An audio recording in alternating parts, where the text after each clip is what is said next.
जब पर्दा किसी का हट जाता है, जंग उतर जाता है, उसमें चमक आ जाती है। ये रूह भी सदियों से उन पर्दों से, मल वक्षेप और आवरण से ढकी हुई है। वो पर्दा कब हटेगा? गुरु के नाम से हटेगा। आप सभी को प्यार भरी राधा स्वामी जी। देखिए, जो आज का सत्संग का विषय है उसमें महाराज जी ने बताया कि हमारे रूह पर जो अज्ञान रूपी पर्दा ढका हुआ है उसे उतार दो। उसको उतारने का एकमात्र साधन है गुरु की भक्ति, नाम की भक्ति। गुरु महाराज जी ने बताया कि जब शरीर को इतना सजाते हो तो आप अपने हृदय को मैला क्यों छोड़ते हो। संत सतगुरु के सामने अपनी आत्मा रूपी कपड़े को डाल दो ताकि उस पर पड़े दागों को गुरु नाम रूपी साबुन से साफ कर सके। गुरु के वचनों को अपने जीवन में उतारो। ये दुनिया ठगों की नगरी है। आपको हर कोई ठगना चाहेगा। अगर आपको ठगों से बचा सकता है तो केवल और केवल सतगुरु का ध्यान बचा सकता है। और साथ ही सतगुरु महाराज जी ने बताया कि हम किस तरह अपने जीवन को सफल बना सकते हैं। तो चलिए आपका कीमती समय सत्संग को शुरू करते हैं। कृपया सत्संग को पूरा सुनकर पुण्य भागीदार अवश्य बनिए। राधा। तो मैं वो गुरु सिख की बात कहूँ था, बात दूसरी ओर चली जाती है। तो उसमें क्या था कि उनके पास एक आया, आके कहने लगा कि भाई मैं भी गुरु भगत हूँ और मैं रात को रुकना चाहता हूँ। अब वो तो सच्चा भगत था, वो फरेबी आदमी था, कहने को अपने आप को भगत कहता था। हो सकता है उन्होंने जो है नानक साहब को गुरु मान भी लिया हो।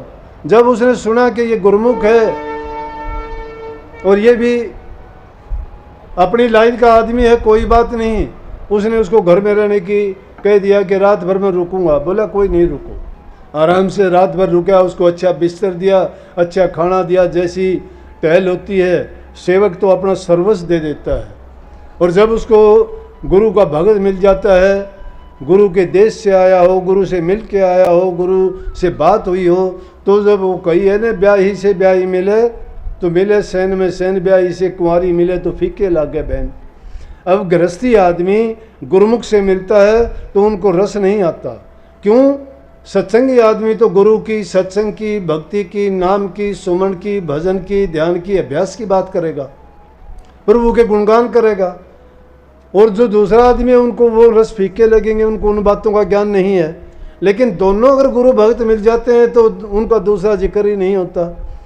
बड़ी बातें की, बड़ी उससे प्यार से उसको हर प्रकार से सेवा स्वरूपा की, रात को सोने के लिए उसको पूरी तसल्ली से सारी चीज़ें मुहैया करवाई। जब रात को सो गया तो फरेबी आदमी था। रात को उठा और उठ के उसने क्या किया कि उनकी पत्नी की जो गहने थे वो चुरा लिए। डब्बा था और डब्बे को लेके आहिस्ता से निकलने लगा, दरवाज़ा खोलने लगा। दरवाजे पे ताला लगा रखा था उसने, उस सेवक ने। जब उसने वो देखा कि हाँ ये उठ गया, उठा तो उसने उसको जाके और ताला खोल दिया। बोला क्या बात है? बोला कि मैं बाहर जाऊंगा, मेरे पेट में कुछ गड़बड़ है। तो आज की तरह तो कोई चीज़ थी नहीं, जब बाहर ही जाते होते थे सब। जब वो जल्दी से निकलने लगा तो उसने जो डब्बा बगल में दबा रखा था वो गिर गया नीचे। अब डब्बा नीचे गिर गया, उसने सोचा इसका सामान होगा। उस भगत ने उठा के बोला भाई तेरा ये सामान ले जा। वो डब्बा उसको दे दिया। वो डब्बा लेके चंपत हो गया, चला गया। सुबह का टाइम हुआ, उसकी पत्नी बोली कि क्या गुरु भगत था वो, कैसा सत्संगी था, मेरे तो सारे गहने चुरा ले गया। बोला कि गलत बोलती हो आप, गुरु भगत ऐसा काम थोड़ा करता है, उसने ऐसा नहीं किया। ये तो कोई चोर और कोई छुपा बैठा होगा घर में, किसी और ने ये काम किया है, वो ऐसा नहीं कर सकता। वो तो गुरु भगत था। बोला कि आप गलत उस पर आक्षेप लगा रहे हो। तो यूँ कहते कहते और उसने उस बात को ही भूल गया। कुछ दिन के बाद में सत्संग में जाना हुआ उस गुरु भगत का, भूला जी नाम था। भूला जी नानक साहब के सत्संग में गया और जाके दर्शन किए, चरण छुए। तो गुरु साहब ने जब उसकी तरफ एक दृष्टि डाली और देख के कहने लगे कि वाह भाई भूला जी, ने बोला तूने जो से मेरी गलतियों पर पर्दा डाला है, सतगुरु तेरी सारी जीवन तेरी गलतियों पर पर्दा डालेगा।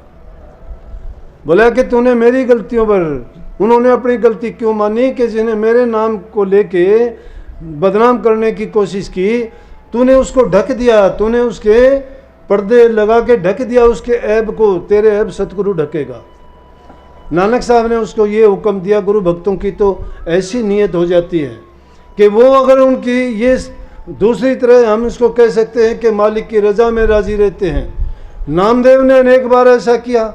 नामदेव की टपरी को आग लग गई तो उसने क्या किया कि लोगों ने पीछे से सोचा कि नामदेव है नहीं, उसका कुछ सामान बचा लिया जाए।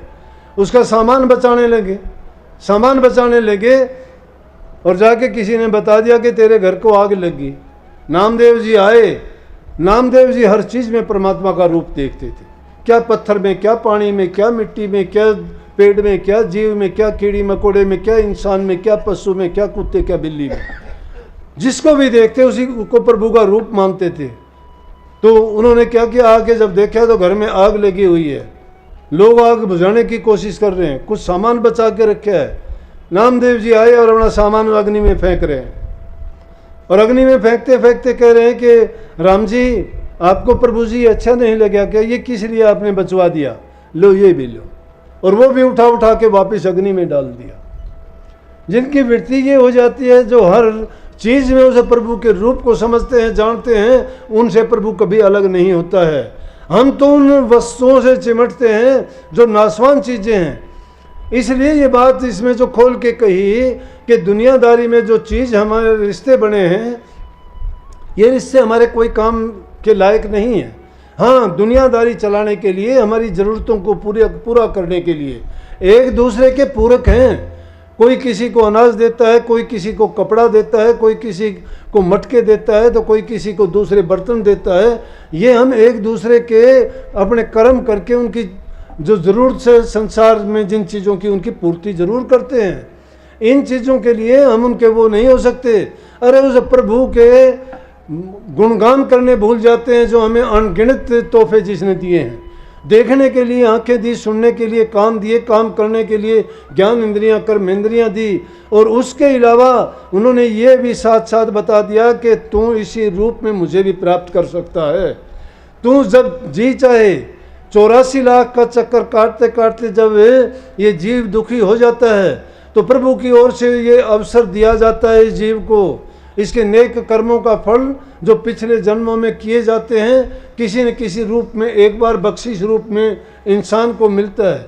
लेकिन इंसान का चोला पाके अपने आप को, इस पूंजी को जब बर्बाद कर देता है, तो फिर इसकी हालत क्या हो जाती है।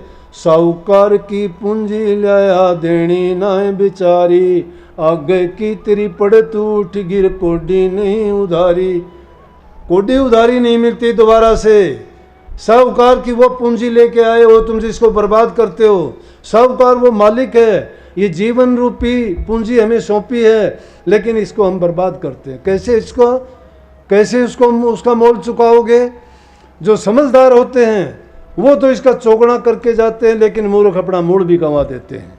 मूर्ख वो होते हैं जब प्रभु नाम को जानते ही नहीं, उसको पल भर के लिए याद नहीं करते, खाने पीने में बड़े मस्त हो और सब चीज़ों की पूर्ति करने में बड़े हम चतुर हैं, बुद्धिमान हैं, समझदार हैं, ज्ञानवान हैं। लेकिन हमारा ज्ञान कहाँ खत्म हो जाता है। अरे ज्ञानवान, समझदार, विद्वान, वैज्ञानिक तो उसको मानो जिसने जो प्रभु के बारे में जानकारी हासिल कर ली। ये दुनियादारी की चीज़ें यहीं मिली थी, यहीं छोड़ के चले जाओगे, लेकिन दुनिया में जन्मोगे, मरोगे और यूं ही धक्के खाओगे। मरोगे, मर जाओगे, कोई न लेगा नाम, उजड़ जाए बसाओगे छोड़ के बसता गाँव। उजड़ जाए बसाओगे, जहाँ उजड़े वहाँ फिर जा बसोगे, और ये बसता हुआ छोड़ के चले जाओगे। कोई नाम लेने वाला नहीं होगा। चंद दिन के लिए कोई याद करता है, कोई पूछने वाला भी नहीं है कि तू कौन है, कहाँ है, क्या हुआ। बड़े बड़े हुए गए, धनवान यहाँ नहीं रहे, ज्ञानवान यहाँ नहीं रहे, बुद्धिवान यहाँ नहीं रहे, ऋषि संत महात्मा यहाँ नहीं रहे। वो अपना काम करके प्रभु के चरणों में समाये, लेकिन दूसरे जीव जो जिन्होंने संसार के धंधों में अपना जीवन बर्बाद किया, वो तो जन्म मरण में आए और यूं ही योनियाँ भोगते भोगते कभी नीची योनि में गए, कभी ऊंची योनि में गए। इसलिए इंसान का जो जीवन मिला इसे आप व्यर्था ना गवाओ। कैसे क्या करें कि गुरु के पास जो नाम लिया है उसे नाम की कमाई करो। नाम की कमाई करने का तरीका बड़ा सौखा है, कोई कठिन नहीं है।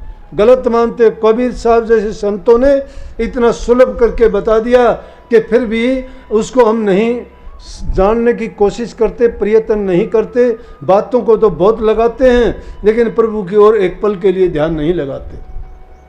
कितनी अच्छी बात कही कबीर साहब ने।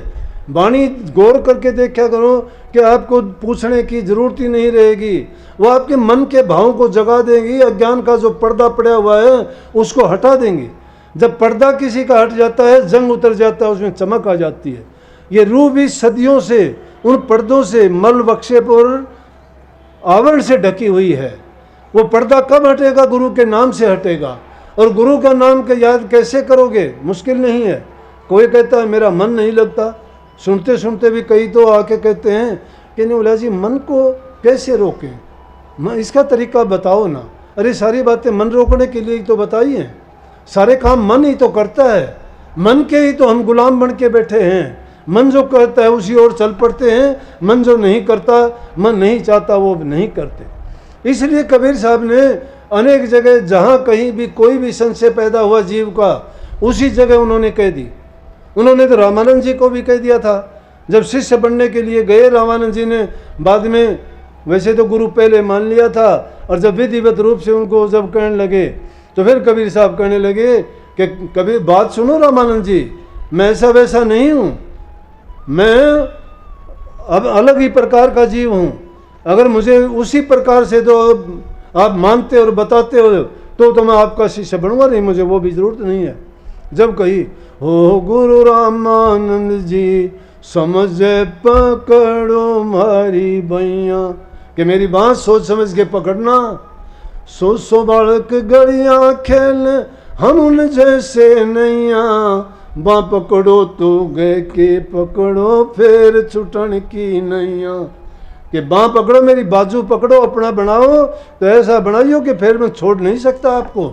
वही कबीर साहब। इसीलिए कबीर साहब के आज गुण गाए जाते हैं। चारों युगों में वो सत्य पुरुष का रूप धारण करके आए, लेकिन फिर भी आपको साधारण एक इंसान से भी साधारण सेवक के रूप में समाज में प्रकट किया। कभी भी उन्होंने ये डींग नहीं मारी कि मैं सत्य पुरुष हूँ, मैं उस मालिक का रूप ही यहाँ प्रकट होके जीवों के कल्याणार्थ, उनको उनके भ्रमों से निकालने, उनको जीवन के संवारने के लिए आया हूँ। लेकिन उनको सहज भाव से वो ज्ञान दिया, वो समझ दी कि जिसके कारण वो जीव करनी करते चले गए, वो पार होते गए संसार से। लेकिन आज भी प्रवचनों को पूरा सुनने के लिए का बहुत बहुत धन्यवाद। हम आशा करते हैं अपने प्रवचनों को बड़ा ही ध्यान से सुना होगा। तो जैसे पहली सत्संग जी आपने सत्संग में सुना, महाराज जी ने बताया कि अपने मन को, अपने तन को, अपने धन को, सब कुछ गुरु को सौंप दो। गुरु आपका इतना ध्यान करेंगे, अपना ख्याल रखेंगे कि आपका जीवन स्वर्ग जैसा बन जाएगा। गुरु महाराज जी ने बताया कि अपने पापों को गुरु के समक्ष धो डालो और अपने जो मन के विचार है, जो गंदे विचार है, उनको भी धो डालो।